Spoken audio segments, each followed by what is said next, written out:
luego un experto en estos dos temas. Entonces, sin más preámbulos, le vamos a dar la bienvenida al doctor Alfonso Vega. Esto se trata de un crossfire. Típicamente el crossfire es un enfrentamiento entre las posturas de dos cirujanos defendiendo una técnica versus la otra. Es decir, ¿cuál es la mejor técnica, la LIF o la prótesis de disco? En este caso, el contrapeso del crossfire la vamos a hacer todos los asistentes. Preguntas que se les vayan ocurriendo, vayan anotándolas en la zona de mensajes y al final se las haremos al doctor Vega para resolver y así muy enriquecedor este crossfire. Sin más preámbulos, Alfonso, te cedo la palabra y buenas noches y muchas gracias por aceptar la invitación. Hola, buenas noches. Gracias, Alberto. Nada más para checar si está mi audio, ¿verdad? Se Estamos escucha tu listos. audio y se ve tu presentación sin problema. Perfecto. Pues antes que nada, muchas gracias. Felicidades por la iniciativa de la Academia AMSICO. Eh, en este Crossfire, pues vamos a tratar de ver la contraposición, como dice Alberto, de una parte entre la LIF o la fusión lumbar anterior o la fusión lumbar y lo que es el reemplazo total de disco lumbar. Y bueno, como Crossfire, yo creo que aquí una de las partes importantes es iniciar con un caso clínico. Eh, Imagínense que llega con ustedes la hija de un colega suyo o de un buen amigo que les dice, ¿sabes qué? Mi hija tiene 20 años, tiene dolor lumbar, lleva 2 años con dolor lumbar, ya le dimos AINES, ya le dimos opioides, está en rehabilitación, va al psicólogo, está tomando ya problemas, tiene problemas psiquiátricos, tiene depresión, ya le hicieron una nucleoplastía en el 2019 y tiene un dolor incapacitante o discapacitante. Este es un caso clínico que en lo personal a mí me abrió las puertas para pensar en qué hacer. Ya tenía yo varios pacientes así y bueno, en este escenario, viendo que la paciente era joven, que tenía adecuada, adecuada madurez esquelética, no había tantos datos de inestabilidad, principalmente en las radiografías dinámicas, un poco de escoliosis ahí, pero nada grave. Y con estas imágenes de resonancia magnética, donde veíamos la degeneración discal en dos niveles, L4, L5, L5S1. Esos son los cortes a nivel de las facetas de esos segmentos, 4, 5, 5, 1. Y aquí viene uno de los grandes problemas. ¿Cuál es el tratamiento? El tratamiento aquí, ¿qué es lo que le vamos a ofrecer a una chica de 20 años con dolor principalmente lumbar, con fracaso al tratamiento de múltiples, ya ha tenido fracaso al tratamiento conservador, fracaso también al tratamiento con una anuloplastía, y aquí es donde nos empezamos a convertir en el Doctor Dead? O sea, ¿qué nos dice? ¿Qué vamos a hacer? ¿Cuáles son nuestras opciones? Hacerle un TLIF, hacerle una fusión, una LIF, una fusión lumbar anterior, hacerle un reemplazo total de disco lumbar, hacerle un reemplazo de disco lumbar y una fusión. Estas cuatro opciones son simplemente unas de las tantas que pudiesen aparecer como protagonistas en este escenario de tratamiento. Aquí podríamos incluir una LIF con un ex-LIF, una otra nucleoplastía, una endoscopía, no sé. En este escenario, una de las cosas importantes es el dolor lumbar que tiene la paciente. Entonces aquí son de los puntos a considerar sobre qué es lo que vamos a hacer, fusión o preservación del movimiento. Nosotros lo que hicimos en este caso en particular, le ofrecimos, fuera uno de nuestros primeros casos de reemplazo total de disco lumbar a sus 20 años con dos prótesis de disco L4, L5, L5S1, y a sus 4 años ella todavía le gusta montar y es una excelente jinete. El reemplazo o la cirugía de preservación de movimiento es algo que nuestros colegas ortopedistas lo tienen ya muy estudiado, ya lo tienen muy bien probado en el paso del tiempo. Hoy en día no nos imaginamos una cirugía de una articulación a menos de que sea estrictamente necesario, donde tengamos que hacer la fusión de cualquier articulación. Y eso en manos de, creo yo, cualquier ortopedista. Podría verse en una rodilla o en una cadera, a menos de que sea estrictamente necesario, se tiene que fusionar esa articulación. ¿Por qué? Porque las articulaciones están hechas para moverse. Y en ese punto, la función de las articulaciones requiere movimiento. Y es ahí donde tenemos que pensar, bueno, ¿y la columna realmente requiere movimiento, requiere estabilización o requiere de ambas, ¿no? Para funcionar. El doctor Mackenzie ya lo decía, que tanto la estabilidad como la movilidad en la columna vertebral funcionan de manera concomitante. Sin embargo, a la longevidad, la columna no funciona con el puro propósito de la estabilización por sí sola, sino que también requiere movimiento. Esto es algo muy importante. ¿Por qué? Porque es algo que tenemos que considerar cuando vamos a plantear un tratamiento quirúrgico en la columna lumbar. ¿Cuáles son los objetivos de la fusión lumbar? Creo que todos los tenemos muy claros. El ALIF es una cirugía que elimina el dolor, restaura la altura del disco, corrige las deformidades que llegan a tener la columna vertebral, tanto principalmente de forma sagital, menos de forma coronal, restablece el balance de la columna vertebral. Sin embargo, elimina el movimiento del segmento vertebral, lo cual al tiempo favorece la degeneración del segmento discal adyacente. Y esto nos hace preguntarnos si la fusión es igual a la función. Si el someter a un paciente a una fusión, en este caso una fusión lumbar anterior, una LIF, le va a restablecer la función al paciente o la función al segmento vertebral. Hay diversos estudios en los cuales se compararon las tasas de fusión de los procedimientos, principalmente lumbares anteriores con las cajas de Ray, cuando se empezó a utilizar el Infuse en las cajas de Bach, donde empezaron a observarse que no todo el éxito radiográfico era similar a lo que era el éxito clínico. Y esto principalmente, ¿por qué? Porque no todos los pacientes fusionados tenían adecuado, persistían con dolor lumbar o persistían con dolor radicular. En este punto es donde aparece la artroplastia lumbar. La artroplastia lumbar que tiene inicialmente los mismos objetivos que la cirugía de fusión. Elimina el factor generador de dolor, que es el disco intervertebral, restaura la altura del disco, mantiene el balance de la columna vertebral. Tenemos que entender que esta cirugía de preservación de movimiento es para una columna que se mueve, que se mueve. Es una estabilización dinámica. No es para una columna que ya ha perdido esa capacidad de movimiento. A diferencia de la fusión lumbar, la artroplastia lumbar mantiene los rangos del segmento, los rangos de movimiento del segmento vertebral y desacelera la degeneración discal del segmento adyacente. Esto es una parte crucial en esta toma de decisiones de lo que vamos a plantearle a los pacientes. ¿Cuáles son las indicaciones de la artroplastia lumbar? Edad entre 18 y 60 años, enfermedad discal degenerativa de 1 o 2 niveles, un Oswestry mayor de 30, pacientes que tengan dolor, principalmente dolor lumbar, fracaso al tratamiento conservador mayor de 6 meses, pacientes con adecuada calidad ósea, eso es muy, muy importante. Todos los pacientes deben tener una densitometría y algo que se recomienda son pacientes que no tengan factores psicológicos asociados.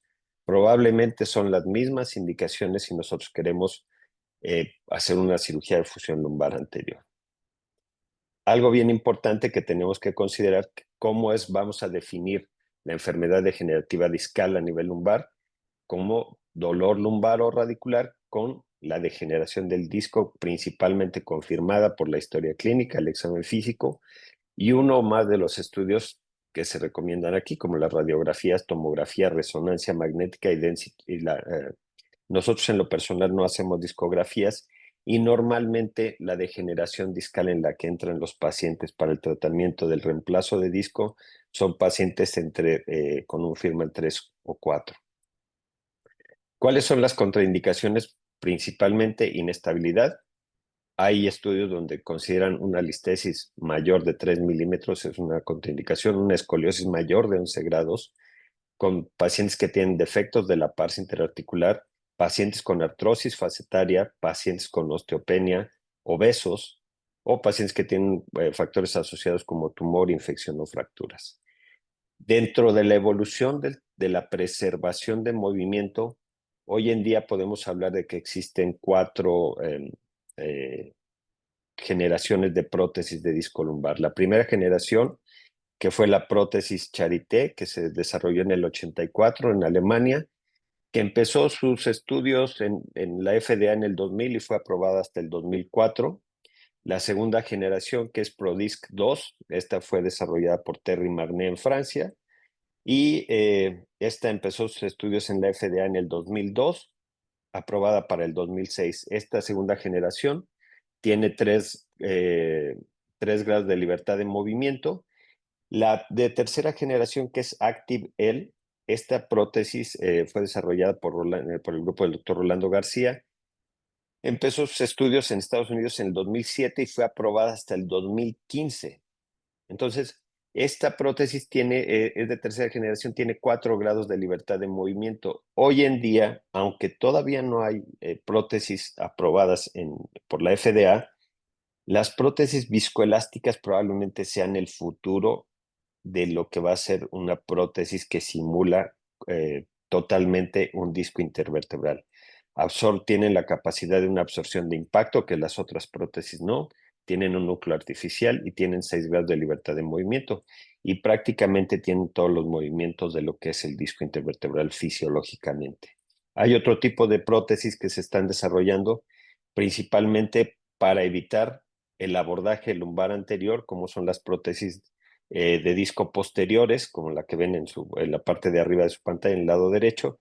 Estas prótesis de disco se tienen que hacer una laminectomía, una facetectomía.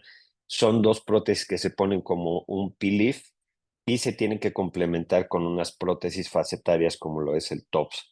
Hay otras que se desarrollaron, que las desarrolló el doctor Pimenta, que es unas prótesis de disco que se meten por un abordaje transuad lateral. Sin embargo, estas no llegaron a buen fin, ya que todas tenían mucha subsidencia porque su centro de movimiento era muy inestable y tenían muchas fallas mecánicas. Existen a nivel global múltiples prótesis de disco lumbar, constreñidas, semiconstreñidas, cromo cobalto, titanio, múltiples. De todas estas, a nivel global, solamente estas 2 prótesis tienen FDA. La anterior, aquí, Charité, aunque empezó en 2004, esta se descontinuó en el 2011, principalmente por fallas mecánicas y subsidencia. Entonces, de todas estas 2, tanto Prodis como ActiveL, tienen FDA, un permiso de FDA. En México se venden estas 2, Mobi L y Prodisc L. Y bueno, estos son algunos datos que yo encontré de la experiencia que existe en México en relación al uso de prótesis de disco lumbar. Veamos aquí que está publicado por el grupo del doctor Reyes Sánchez del Instituto de Rehabilitación. En el 2003 ya habían hecho un seguimiento de 11 pacientes que sometieron con ProDisc número 2 o ProDisc 2. Y otro interesante es aquí 12 casos de pacientes que hicieron en el Mosel. No tengo el gusto de conocer a los doctores, pero ellos lo publicaron en el 2008. Tomando en cuenta esto, vean cómo estos casos en México se hicieron aún cuando ni siquiera en Estados Unidos estaba aprobada por la FDA. Aquí viene la parte interesante de este Crossfire en cuanto a qué dice la evidencia científica, o sea, cuál de las 2 técnicas o cuál es la ventaja de una sobre otra. Tomemos en cuenta que a principios o en el año 2000, los discos artificiales lumbares eran dispositivos clase 3, es decir, dispositivos de nueva tecnología, dispositivos experimentales. ¿Esto qué quiere decir? Que estos dispositivos requerían estudios para evaluar eh, la efectividad clínica de los dispositivos, su seguridad y su eficacia. Estos estudios obviamente fueron requeridos por la FDA para decir, ¿sabes qué? Esto no es un experimento, o sea, esto tiene un fundamento científico. De aquí que estos estudios fueron hechos con un rigor científico importante, estudios aleatorios, prospectivos, multicéntricos, donde se llevaron a cabo teniendo unos criterios de inclusión y de exclusión bien específicos. Y principalmente estos criterios de incorporación son los que hoy en día rigen la adecuada selección del paciente para ser sometido a un reemplazo de disco lumbar. Principalmente, no más de un grado de espondilolistesis involucrado en el nivel, tratamiento conservador con un fallo de más de 6 meses, enfermedad discal degenerativa de 1 o 2 niveles. El 2021 ya la FDA aprobó el uso de prótesis de disco en 2 niveles solamente con Prodisc L, y que los segmentos involucrados sean desde L3 a S1. Y esto es algo bien, bien importante, que el esqueleto de los pacientes sea maduro, es decir, que no sea en crecimiento y que no tenga osteopenia. O sea, ni siquiera osteoporosis, osteopenia. ¿Cuáles fueron los resultados clínicos de estos estudios que se empezaron a llevar a cabo? Vemos aquí que Charité, el estudio de Charité, donde fue aprobada en el 2004, se publica en España del 2005 por el doctor Blumenthal, y compararon prótesis lumbar Charité contra ALIF. Por otro lado, en el 2006 se dio la aprobación de Prodisc L, y en el 2007 el doctor Ziegler del Texas Back hace su seguimiento a 2 años comparando prótesis con fusión 360. Fusión 360, que era ALIF más tornillos posteriores. Y a los 2 años ellos publicaron que tanto en estos estudios, prótesis contra ALIF, la seguridad y la efectividad clínica era similar a la fusión lumbar. Es decir, si por lo menos no era mejor, a los 2 años de cirugía tenía la misma efectividad clínica un reemplazo de disco como una fusión lumbar anterior. Gornet en el 2011, en un grupo de muchos más pacientes, compara 400 pacientes con prótesis de disco Maverick contra 172 de ALIF más proteína morfogenética. O sea, estos pacientes ya tenían una tasa de fusión más garantizada.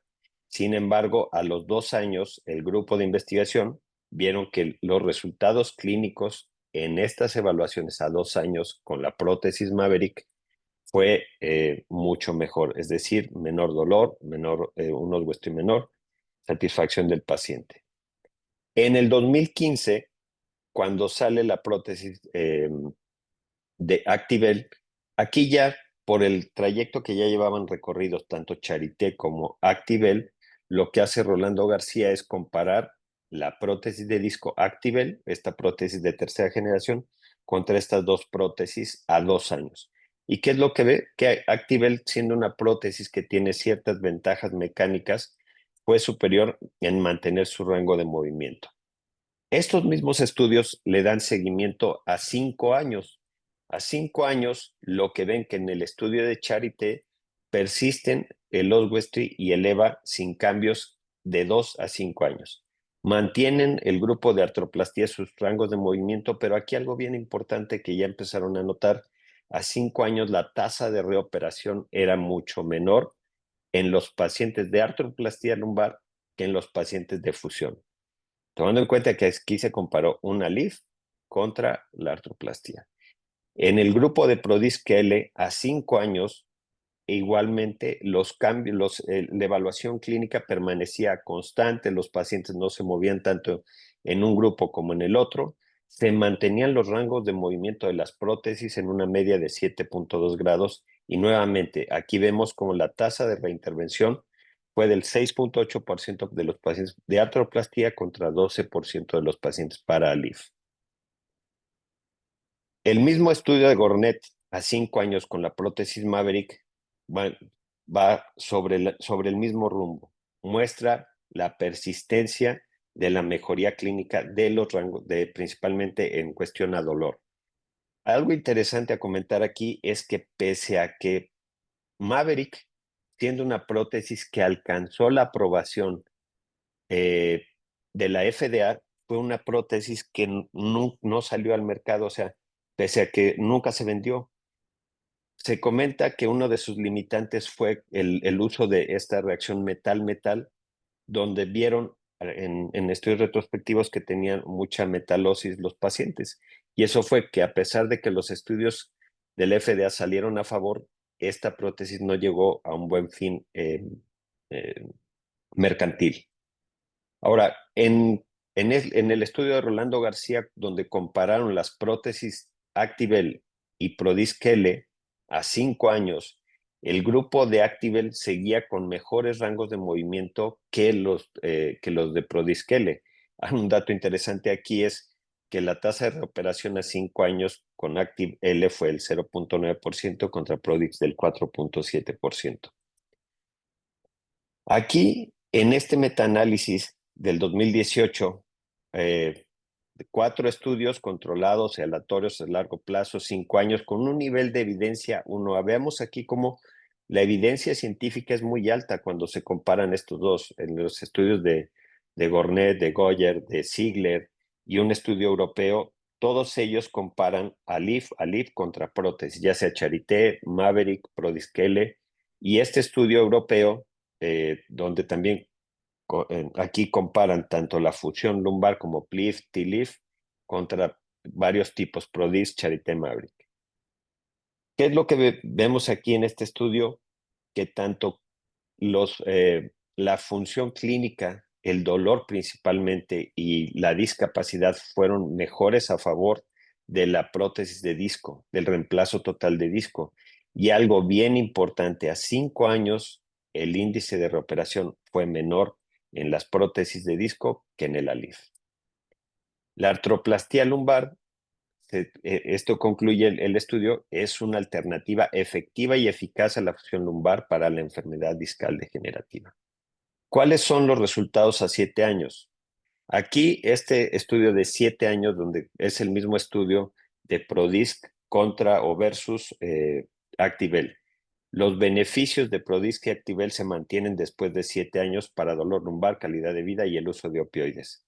¿Qué es lo que vamos viendo en este punto? Que la prótesis de tercera generación sigue teniendo ventajas sobre una prótesis de segunda generación. Es decir, mantiene mayores rangos de movimiento que Prodisc L.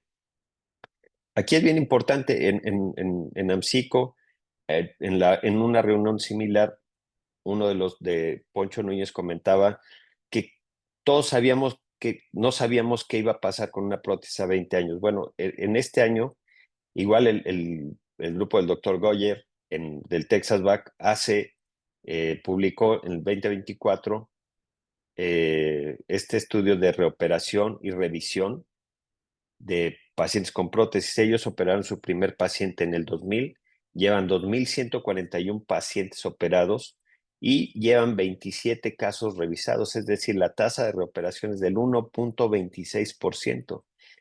El seguimiento promedio de estos pacientes fue de 78 meses, estamos hablando de casi 6 años. De estas reoperaciones, la extracción del dispositivo se realizó en 24 pacientes, es decir, 1.12%, y 3 pacientes fueron sometidos a revisión por problemas no en relación al dispositivo.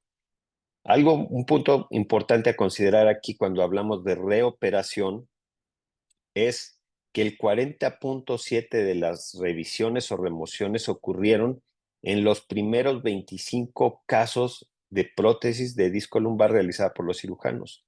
Probablemente esto esté en relación a técnica y curva de aprendizaje. Porque ya una vez que se empieza a tener el conocimiento de cómo va, a dónde va, cuáles son el sitio de colocación, probablemente estos pacientes sean los que menos se reintervienen. Esta probablemente es la cereza del pastel, la degeneración del segmento adyacente. En el grupo de PRODISC, cuando se estudia a 5 años, el doctor Jack Ziegler hace esta revisión, le comparte los estudios de seguimiento a 2 radiólogos independientes para que evalúen por imágenes de resonancia magnética cuáles son los pacientes que desarrollaron un segmento adyacente, tanto los pacientes que fueron sometidos a una fusión 360, es decir, ALIF más tornillos pediculares, que fue el 28% de estos pacientes, contra el 9.2% de los pacientes que se sometieron a una prótesis de disco lumbar. Es decir, una proporción de 3:1. Y en este otro estudio vieron cómo el mantener el rango de movimiento con una artroplastía tiene un efecto protector a largo plazo. A 5 años, el que el disco de abajo se siga moviendo le da un efecto protector a la degeneración discal adyacente.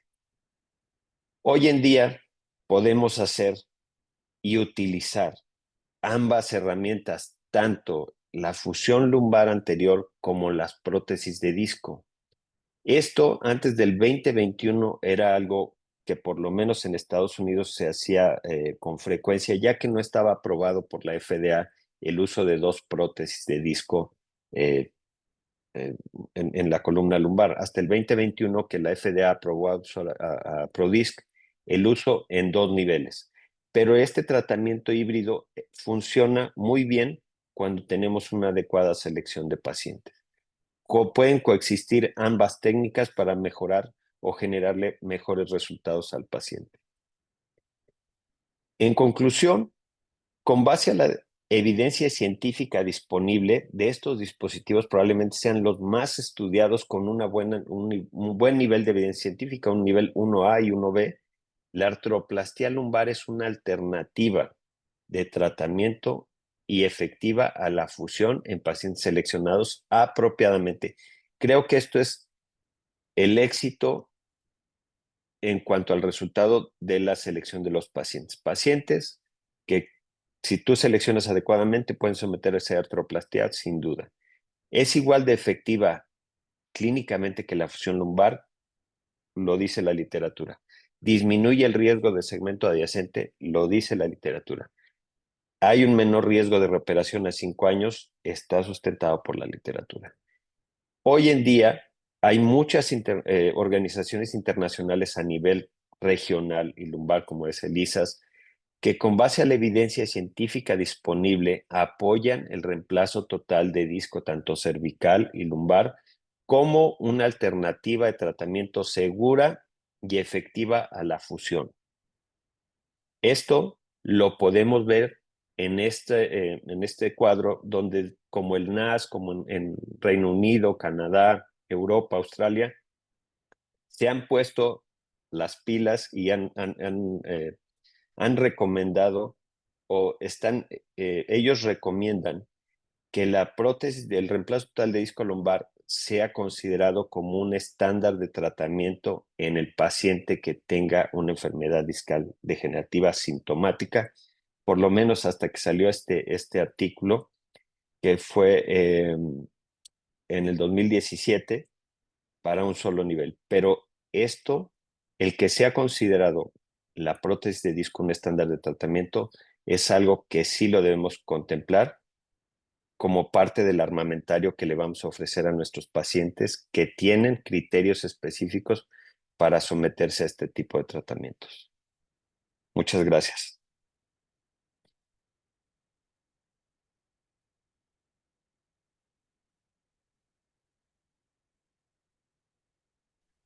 Muchas gracias, doctor Vega. Le agradecemos mucho la presentación, muy completa, muy descriptivo sobre las indicaciones de los tratamientos a corto, mediano y largo plazo.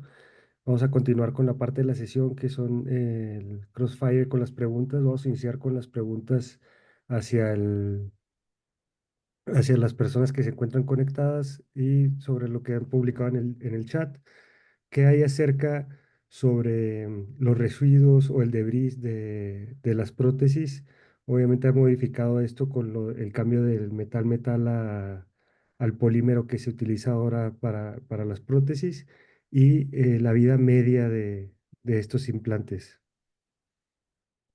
El debris precisamente se eliminó o hay prótesis que no salieron al mercado como lo es Maverick, que se puso, incluso hay pacientes que tienen aquí en México que se puso Maverick, pero precisamente por el debris metal-metal no se recomiendan y evolucionaron a las prótesis con polímetros con estos núcleos de polietileno de ultra alta densidad que en teoría generan o no generan este debris porque no está en contacto el metal con metal. Y de la otra pregunta, se supone que las prótesis están probadas mecánicamente en los laboratorios para 68 millones de ciclos, algunas 68 millones de ciclos, y eso les da, en teoría, una comparativa como a 25, 30 años de uso. Muchas gracias. Otra de las preguntas es, ¿qué criterios tomográficos o por resonancia magnética al valorar y enfocarnos a nivel de las facetas utiliza para indicar o contraindicar la prótesis? Pues más que nada que no tengan, a nivel tomográfico, dos cosas utilizo la tomografía. Para evaluar la artrosis facetaria, pacientes con un grado 3 de artrosis facetaria probablemente ya no están ahí como al límite, pero eso es principalmente la artrosis facetaria. Y dos, el tipo de plataforma que tiene el paciente. Pacientes que tienen mucha concavidad, tienes que saber también qué tipo de prótesis vas a poner ahí, porque puedes fracturar la plataforma o puedes tener un anclaje no tan adecuado, que es muy cóncava, principalmente la plataforma en L5S1. Y criterios de resonancia magnética, pues que no tengas un colapso del disco muy severo. Pacientes con degeneración firman 3-4 principalmente. Muchas gracias. Algo también asociado a las facetas, la angulación de las articulaciones facetarias, sabemos que va cambiando desde la lumbar 1 hasta L5, S1. ¿Qué criterios utiliza en la angulación facetaria para indicar o contraindicar la prótesis y la presencia o no de la hidrartrosis facetaria? La presencia no Hidrartrosis facetaria. pues mira, en el punto donde hay una degeneración discal, sabemos que el paciente, por el proceso degenerativo discal, va a haber una transferencia de cargas a las facetas. Si puede haber hidratosis facetaria o sinovitis facetaria, más sin embargo, si es una degeneración discal muy, muy, muy severa, ALIF. Si es una degeneración discal facetaria moderada, aún con hidratosis facetaria, creo yo que pueden ser candidatos a una buena para la prótesis de disco. Y la morfología de las facetas cuando son verticales o la articulación facetaria vertical o sagital, o más horizontales, ¿qué criterio utiliza el doctor? No, en lo personal, no, o sea, es principalmente donde las vemos más horizontales cuando son más arriba, ¿no? L2, L3, 4, 4, 5. Pero si tiene buenas articulaciones, o sea, si tiene buenas facetas, no es una contraindicación, ya sea estén horizontales o verticales. No, en lo personal, no es algo que me contraindique la colocación de una prótesis.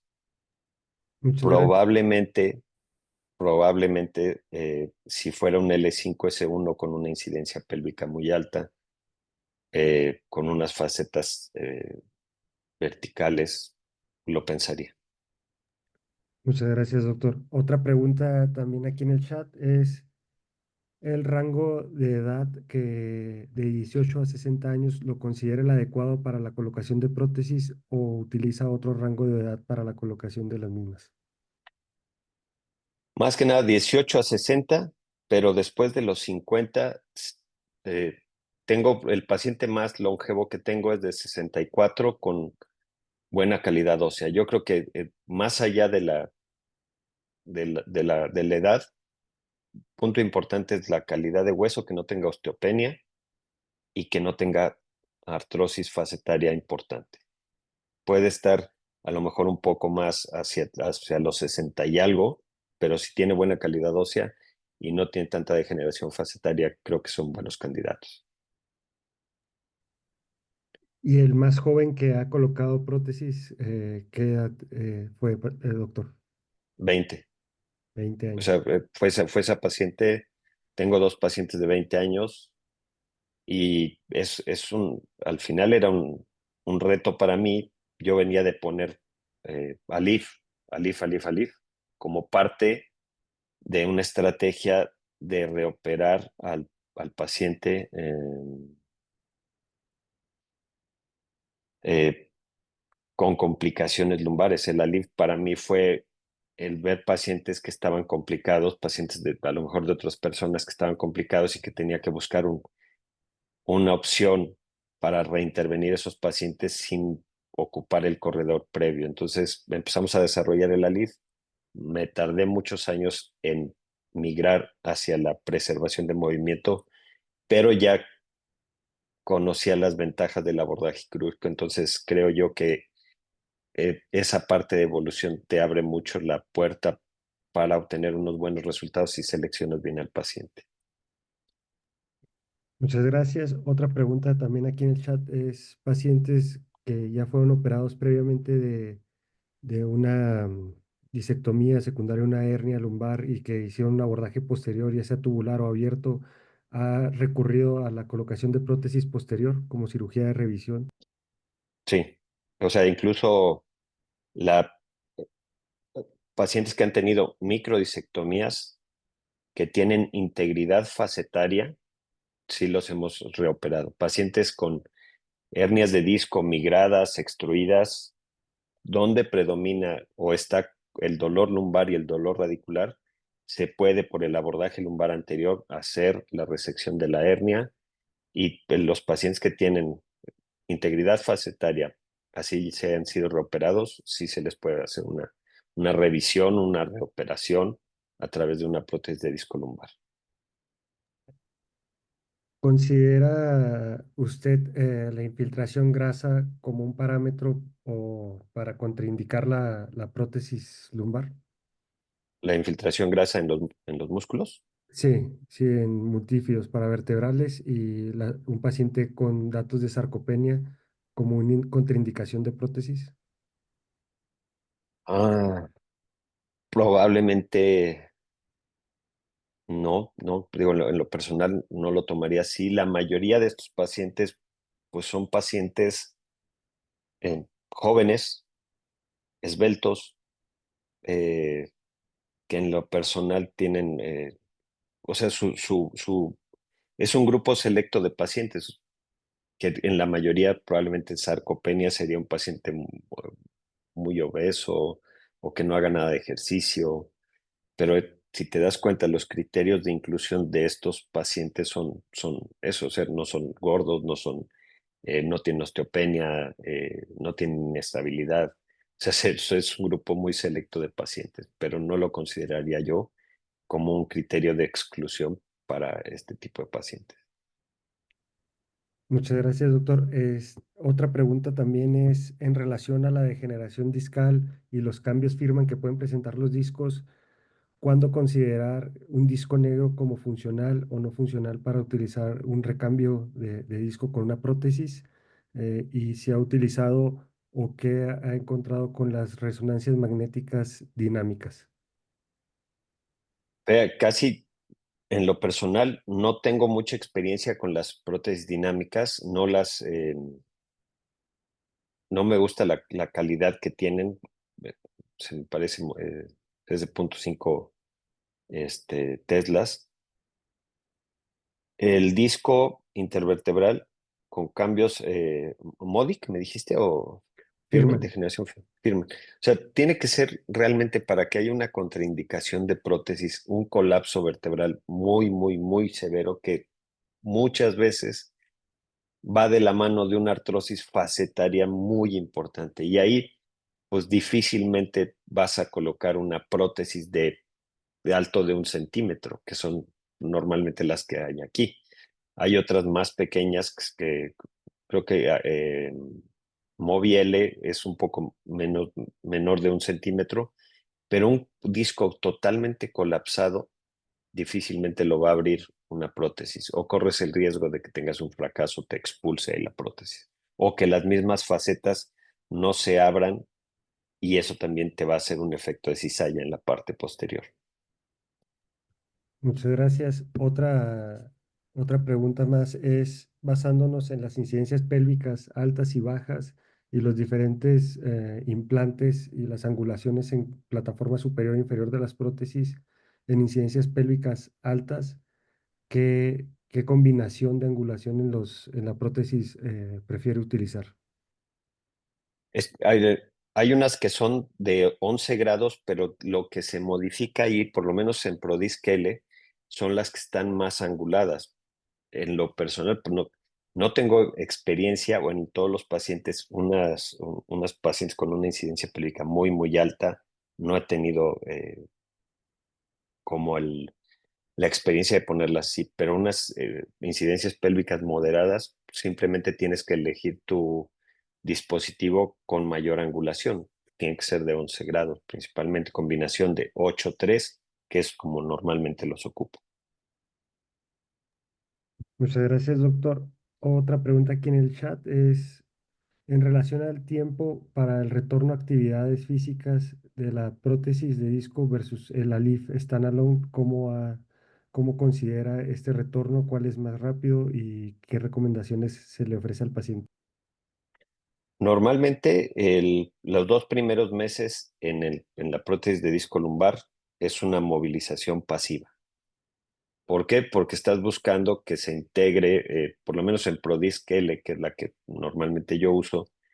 Esta tiene un baño de titanio en las plataformas del cromo cobalto, y lo que buscas en esos 2 meses es que se integre la prótesis a la plataforma. La fijación mecánica que tú logras durante la cirugía, esa es una fijación temporal, y la permanente se va a lograr al paso de un par de meses, donde esos 2 primeros meses normalmente pues yo los pongo a caminar desde el siguiente día 20 minutos 3 veces al día, no más de 30 minutos sentados. Esa movilización pasiva es limitando principalmente la extensión del tronco. Técnicamente la prótesis tiene que ir lo más posterior posible para que no tenga una expulsión de la misma. Eh, los pacientes a los 10 días los pongo a caminar ya 1 hora todos los días en la mañana y 20-30 minutos en la tarde. Al mes, sí, a los 30 días ya los pongo a la caminadora, en una elíptica o en una bicicleta fija. eh, y normalmente una actividad de bajo impacto, principalmente, no sé, hay golfistas que a los 3 meses pues ya están haciendo, a los 2 meses están poteando, o a los 3 meses ya pueden dar un swing. Eh, Deportes de contacto con una prótesis, llámese pádel, bueno, sí, un pádel o eso, probablemente a los 6 meses. Y deportes de contacto como básquetbol, fútbol, pues a los 9 meses principalmente. Así es como yo voy llevando a los pacientes. Y el ALIF, pues creo yo que en el ALIF o en cualquier fusión, sí te tienes que ir guiando principalmente por en los primeros meses, pues lo que tiene que predominar es la inmovilización para que se haga la artrodesis. Una vez hecha la artrodesis, ya el paciente lo puedes empezar a movilizar. Ambos comparten esa movilización pasiva de forma muy similar los primeros meses. La reincorporación a las actividades físicas es más rápida en la prótesis, totalmente, totalmente. Muchas gracias, doctor. Ya como última pregunta, una pregunta aquí en el chat del doctor Raúl Rincón, es, ¿qué opina del pensamiento arraigado en la cultura del cirujano de columna del precepto, las prótesis de disco lumbar no funcionan? Yo creo que nos encontramos o fuimos víctimas del abuso en las indicaciones a nivel de los 2000. O sea, las publicaciones que vemos a nivel de los 2000 hablan de mucho fracaso, subsidencia, revisiones. ¿Por qué? Porque fueron pacientes con pocos criterios de selección, porque fueron prótesis que estaban en pleno desarrollo. Hoy en día creo que estos dispositivos han funcionado y la evidencia científica nos ha enseñado que estos dispositivos probablemente sean a nivel de la columna los que mayor evidencia científica tienen, con un buen nivel de evidencia científica. ¿Funcionan? Pues sí, no lo dice mi experiencia, sí, lo dice la literatura, lo dice la evidencia científica. Es un pensamiento arraigado. Si tú escoges a 10 cirujanos de columna que te digan, de los 10 en un segmento L4, L5 con una degeneración discal, ¿cuántos le harían a LIF? Probablemente en L4, L5, 1 de 10. En L5S1 a lo mejor 3 de 10. Entonces, estos criterios probablemente empiezan por entender la técnica de un abordaje lumbar anterior para, una vez que ya dominaste eso, poder tú discernir en qué pacientes puedes fusionarlos o qué pacientes puedes ponerle prótesis. Una vez oí a un doctor que dijo que, bueno, ¿por qué ponían en riesgo la vida del paciente con un abordaje lumbar anterior? Y no es poner en riesgo la vida del paciente, o sea, depende quién haga eso, es el riesgo que va a tener el paciente de que tenga una cirugía adecuada, si tiene un diagnóstico adecuado y tiene el cirujano adecuado. O sea, sí hay mucha o poca credibilidad en estas técnicas o en esta técnica precisamente, pero es, creo yo, el desconocimiento de, de todo este marco teórico que hay atrás de las prótesis lumbares y su fracaso en los 2000. Muchas gracias, doctor. Nuevamente agradeciendo su charla, excelente plática, la verdad es de que muy enriquecedora. Ya para finalizar, me gustaría cederle la palabra al doctor Pérez Contreras para si nos puede acompañar con comentarios de cierre de la plática. Gracias. Muchas gracias, Pedro. Muchas gracias, Alfonso. Como siempre, has preparado una gran presentación que nos enriquece entre estas dos técnicas quirúrgicas y has dejado muy claro el mensaje. La prótesis de disco, como muchos dispositivos de alta tecnología, ha vencido la prueba del tiempo, estudios de 20, 25 años, y también has dejado muy claro como mensaje a llevar a casa que hay indicaciones precisas que hay que respetar en la prótesis de disco para que el paciente le vaya bien y tenga éxito. Hay indicaciones que hay que respetar en el ALIF para que el paciente le vaya bien. Y lo más importante, que estas dos técnicas contribuyen a la preservación, al mantener la curva fraccional de la alineación sagital, y por eso son pacientes que tanto en ALIF como en prótesis de disco les va bien. Mencionabas un artículo muy interesante que en el ALIF se presentaba radiológicamente enfermedad segmento adyacente 3 veces más. Sin embargo, desde el punto de vista clínico, no hubo diferencia entre uno y otro. ¿Qué va a pasar con esos pacientes a largo tiempo? No lo sabemos todavía, pero me encanta la forma en la que lo abordaste y nos dejaste claro que hay que respetar las indicaciones en cada uno de estos procedimientos.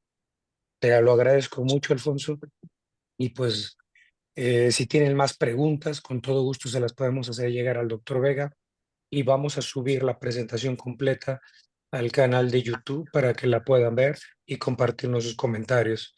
Muchas gracias a todos y buenas noches.